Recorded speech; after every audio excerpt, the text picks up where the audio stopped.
You are listening to the dailybreadproject.com. This is where you go to get power, positivity, love, and leadership. It's dark out there. It's crazy out there. It's chaotic. Not here. Here we're chill. Okay. And I'm bringing you the light every day because I know you need it, but I can't do it by myself. So I am enlisting some of the smartest people I know, some of the best leaders I know to be on the show and share their light with you. So today I have Mr. Anthony, I'm going to butcher his last name, Metivier. How'd Well, I do? that's just as if you've known it from birth. I practiced. I had to practice before we got on the air because I couldn't butcher it. But Ben, we've known each other for years. I remember you've given us some tips on podcasting. You've had a podcast forever. You've got the magnetic memory method, and so I know that you're exercising your brain all the time, and that's why I invited you here because Yeah, uh, yeah. I think that you can give us some perspective that Mm. we're not going to get anywhere else. And you're in Australia, right? I am in Brisbane, so What's it dead looking center like of the down there? coast.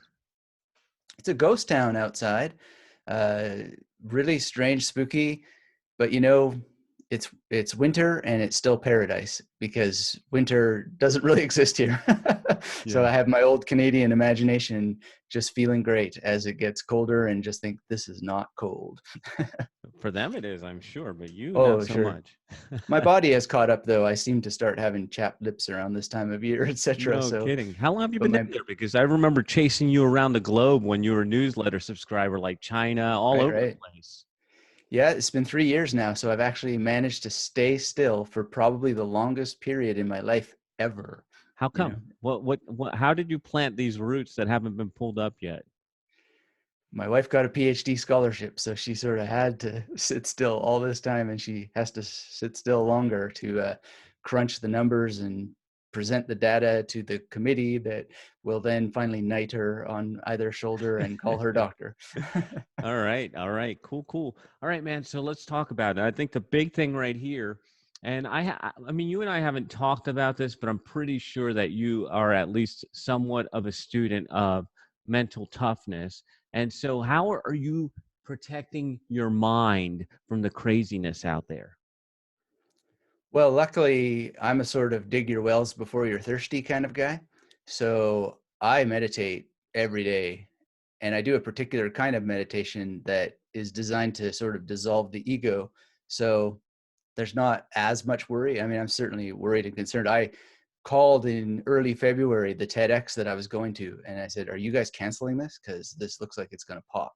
And they're like, "Oh, no, no, you should come." And then I went to the doctor and I said, "Should I really go because of the math? You know, if I get it, 10 people get it, etc." She's like, "No, you should go. And by the way, if you're going to get it early," that sort of thing. Anyway, so it's not like I'm not without worry, but there's a particular kind of meditation I do that always causes me to ask, where is the person who is worried?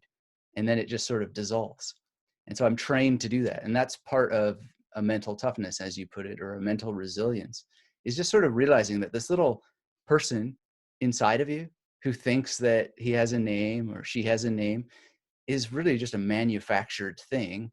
And if you look for it, you can't really find it. All you can find is the present moment. And you usually have more resources than you could possibly imagine to draw upon to get through now. And yeah, that's my number one strategy, really. It takes a bit of exercise and work to remember to do it, but it's super powerful. How'd you get into all of that? Because as long as I've known you, you've been a memory expert. So where did this all start? Well, it started with memory. One day, I just got to Australia. And I mean, I meditated for years and years and years before this. And I was talking about meditation with a guy who found me because he has a blog on meditation called Project Monkey Mind. His name's Ben. And we're talking about meditation. And I'm like, I would never try any of that garbage with memorizing stuff because it's all woo woo, spiritual, la di da, na, na, na, na, na. And he said, yeah, you got to read this guy, Gary Weber. And Gary Weber wrote a book called Happiness Beyond Thought. And I said, well, why do I have to read this guy's book? And he said, because you're a memory guy. You're going to love this. He memorized all this Sanskrit, but he too needed it to be scientific, no belief stuff, any of that stuff. And he thought that Sanskrit was probably evolved by the mouth for a brain neuronal connection, not evolved by the mouth. Sorry, that's not quite put properly, but language itself has like a brain mouth connection. So the very sounds of Sanskrit, etc., and the meanings themselves may be, this is going to be heavy science, but there's a thing called the default mode network, and there's a thing called the task positive network. I'm pointing to these places because that's where the diagrams say that they are. Anyway, default mode network is where I, blah, blah, blah comes from. Task positive network is where you are when you're climbing up the side of a mountain and you don't have time to think about your problems because you're going to die if you fall. And that thing of like being in the zone, now, flow, right? That's right here. And his theory was if you memorize all this Sanskrit, and it has to be this particular Sanskrit, you will live in the task positive network. And I said, BS. But I'm a memory guy. So in for a penny, in for a pound. I get the book. I memorize all the Sanskrit. And lo and behold, one day I'm sitting in the park after almost wanting to throw my computer across the room because of another Google, sea change that none of us get to control or have an opinion about. I'm in the park. I do my little Sanskrit stuff. And all of a sudden the world disappears. And all my thoughts disappeared. And when they came back, my first thought was, no way.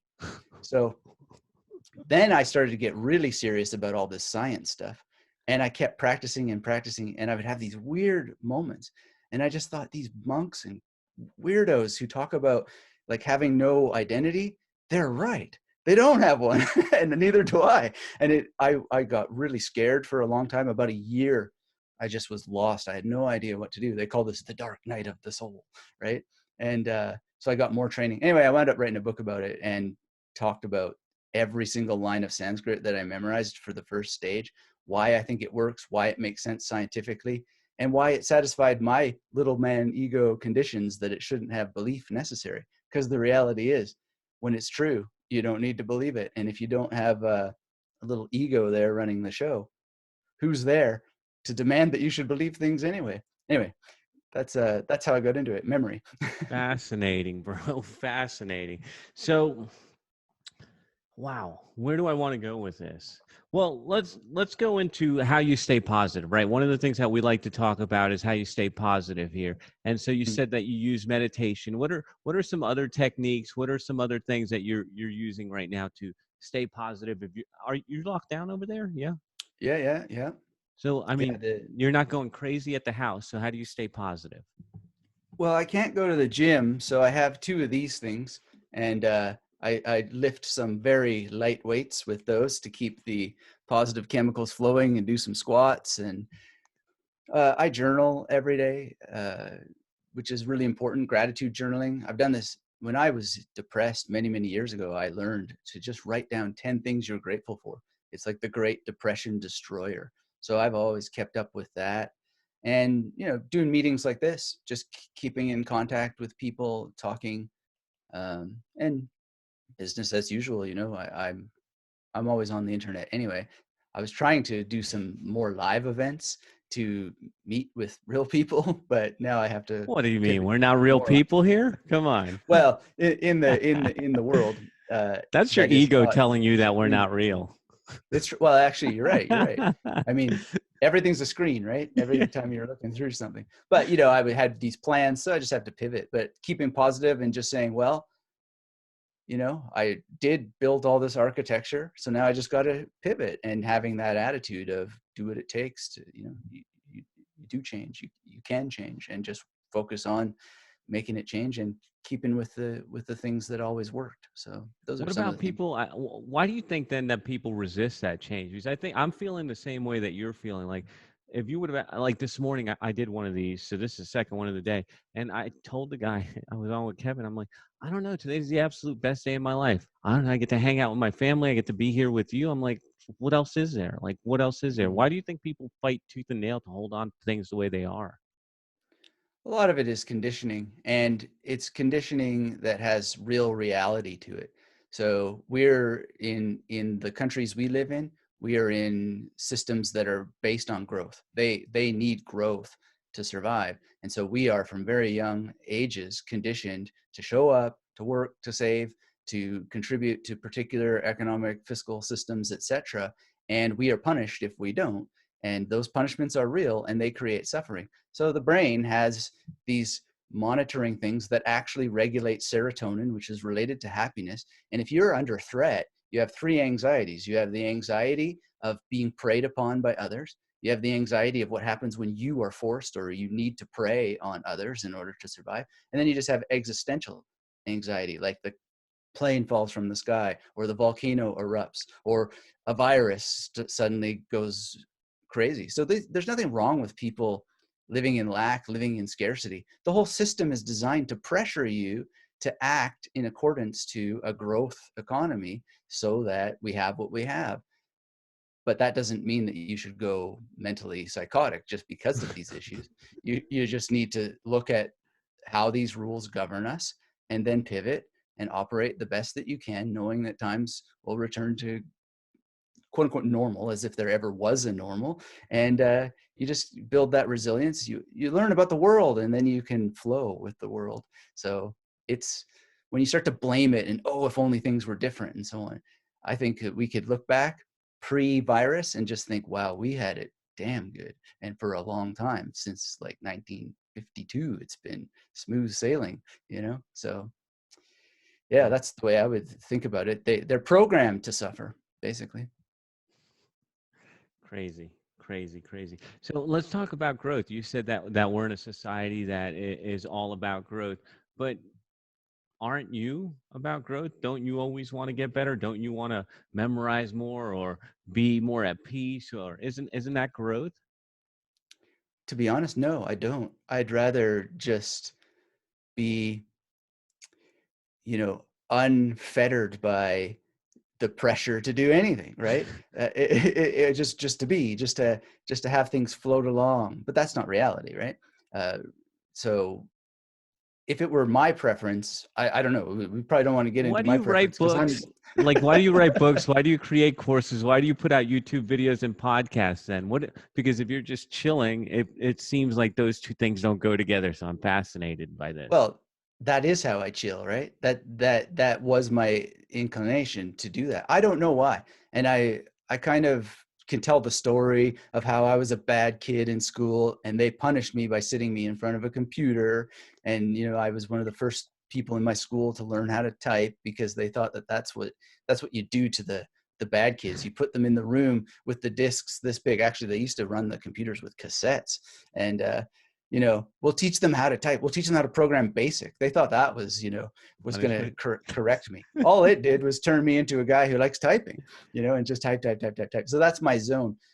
Yeah. I wouldn't get too lost in the idea of growth, but I like to have my books better. So right now, one of my books is slowed down because not only did I get the typos searched for, but I've had it go through 3 developmental edits to, as an experiment, model what a traditional publishing house would do.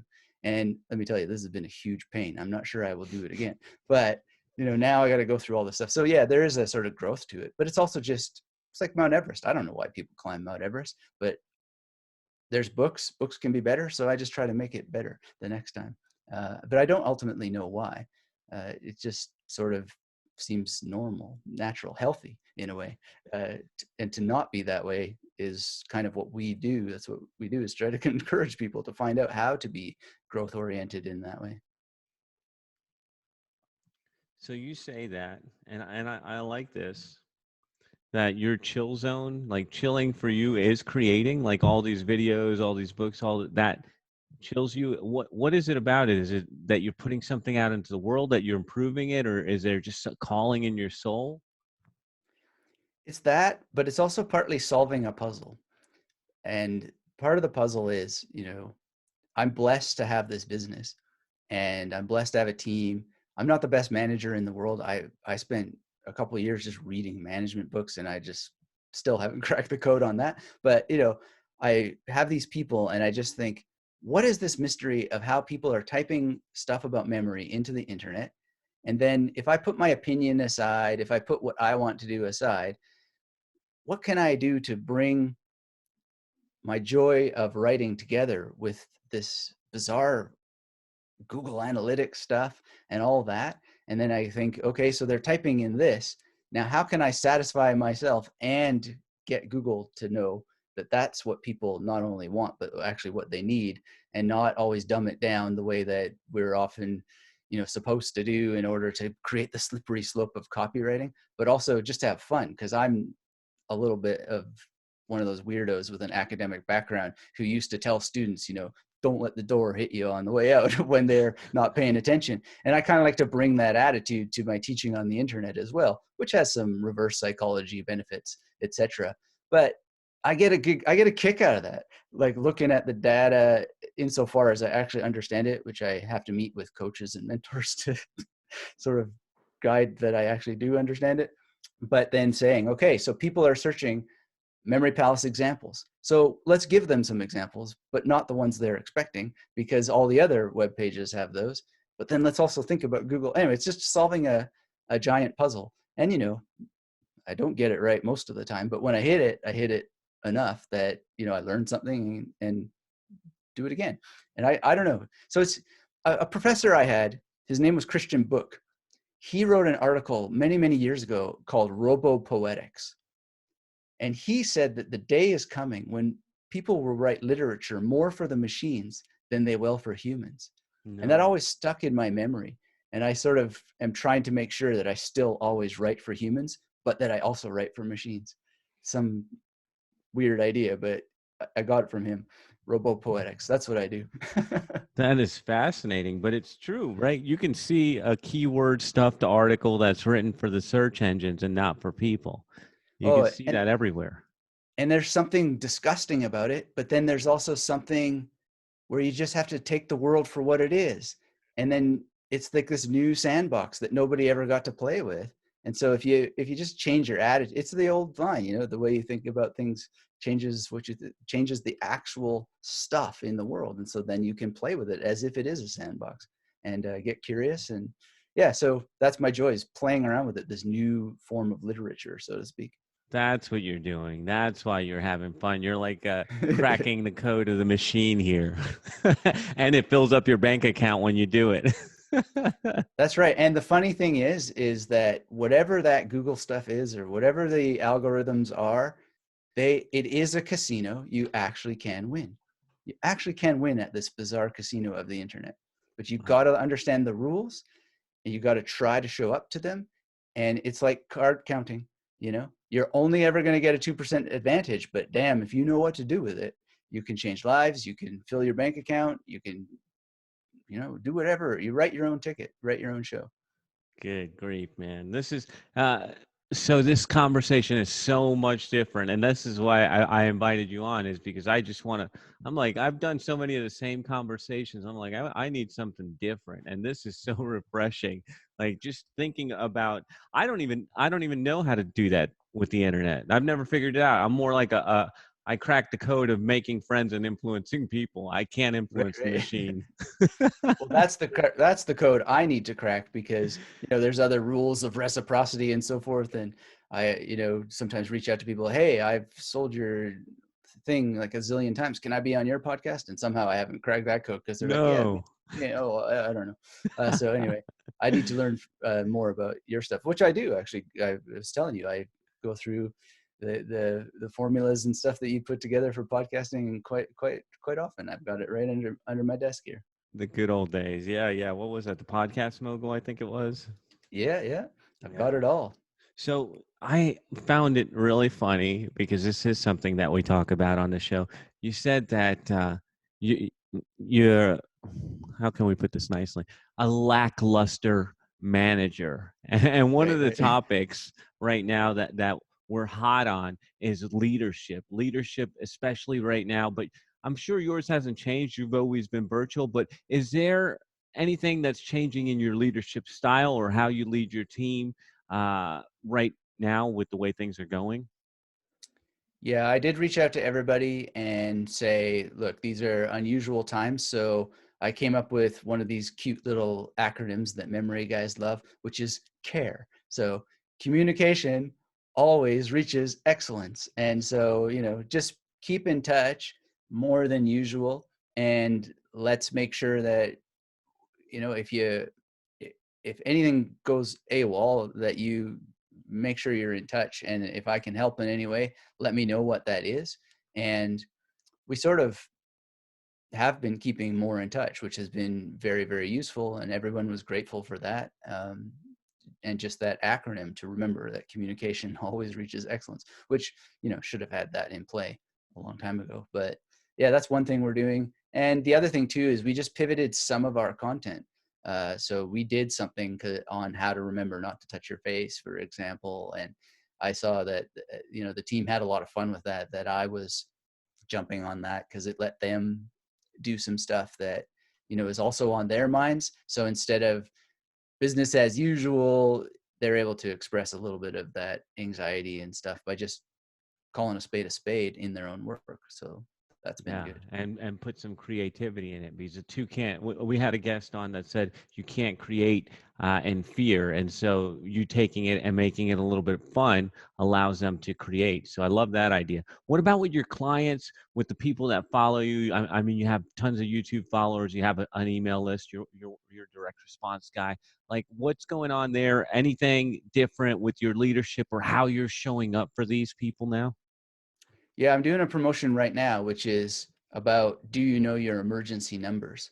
Because I've just, I've been to medical offices and people, well, what's your spouse's number? Don't know, I It's in have the to look in phone. my phone. Yeah. And oh, well, it's an emergency. We forgot to plug it in, so I can't open my phone, and I just thought that's the promotion right now. And so to make it a little bit extra special, I don't normally do a live session for self-study programs, but we're going to meet.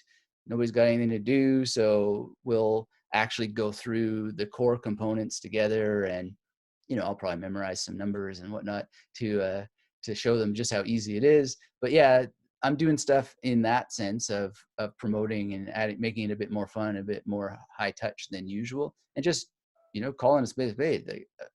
I don't know if it's the best subject line in the world right now, but are you cruising for a bruising? that was one of them, because I've seen it. People just they couldn't call a loved one if they had to.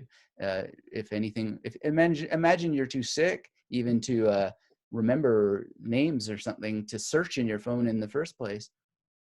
All of this is for now. If you train your memory now, that dementia and Alzheimer's, it might still come. I can't go around saying, we've got the cure for any of that. But we know that people who do these kinds of trainings, they develop something in the realm of what's called cognitive reserve or memory reserve, which is literally strengthening the garden of your brain so that the roots in the soil are so strong that when problems happen in the future, you're much less likely to get shaken up because the trees of your memory, so to speak, have very, very strong foundations. So even if numbers is not your thing and you're like, I know my loved one numbers and I know my insurance numbers, etc., still training to memorize numbers is one of the memory disciplines that will help grow that resilience. So whether it's the right promotion now or not, that's what I felt called to do. And then I'm going to open up my brain exercises boot camp also to just help people have some things they can do now that just paves the path for the future as well, because this is going to pass